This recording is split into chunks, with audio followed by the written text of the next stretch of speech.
嗨，大家好，我是多芒小丸子，身高1.55米，初始体重98.8斤，我的目标体重是90斤。今天是我减肥打卡第3天。今天早上的早餐是酸辣粉，先煮2个鸡蛋。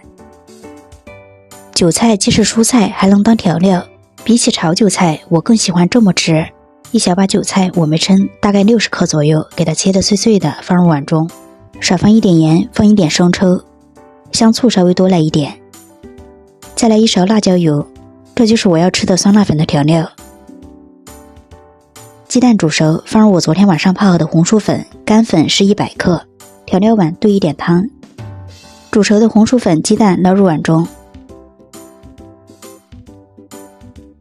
今天我的早餐就是这一大碗，又酸又辣，特别好吃。我这次打卡比较佛系，每天只吃早餐和午餐，这2餐可能不是特别标准的减脂餐，家里有啥吃啥，但是营养相对均衡，掉秤慢或者长秤也没所谓。正好给你们测试一下，早上吃1碗酸辣粉会不会长秤。好家伙，晚上剪视频的时候我才发现，我好像还真有点当吃播的潜力，要不然换个赛道试试。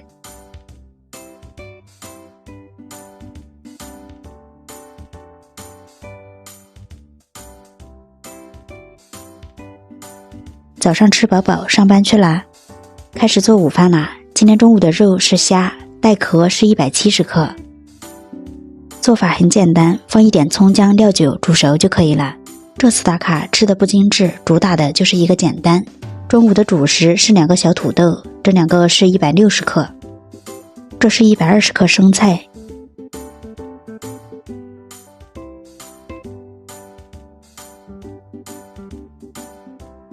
锅中少喷一点油，放入葱蒜炒香，放入土豆，稍微翻炒一下，加水把土豆焖熟，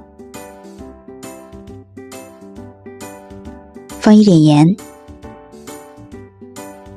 土豆熟了，把生菜放进去，扒拉扒拉。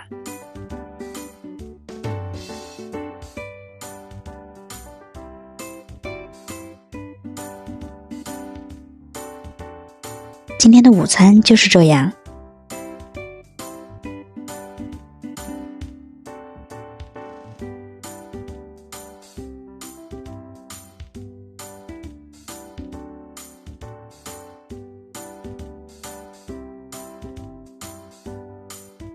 午餐全部吃光，本来这期打卡晚上有安排跳绳，但是这几天生理期，今天再停1天，下了班简单溜达溜达。